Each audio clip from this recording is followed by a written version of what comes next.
Hey there, BLD, Bradley Hartman here.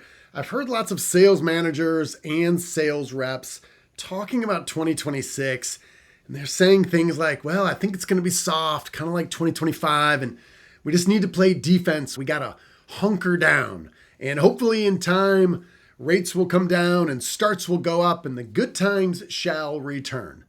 And that, my friend, is a strategy based on hope. However, there is a different approach you can take, and we can go on offense. Say, I don't care what the market is going to do because I can't control it.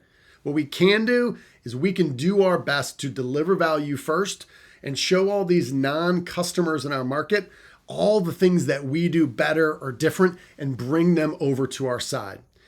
And if that notion about going on offense and being fearless, having a sense of optimism, keeping things simple and having some fun is attractive to you, I hope you will join me at two events we're hosting, one in February and one in March.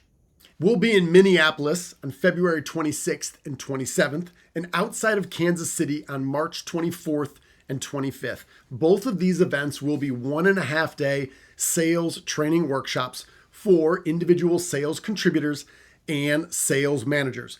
Those individuals that want to go intentionally on offense and take market share this year. This is going to be interactive. It's going to be competitive. We're going to have a lot of fun, and we're going to cover both the strategies as well as the individual tactics and tools that you'll need to compete. I can't wait to be with you. Find more information at BLD Connections website. I hope to see you there.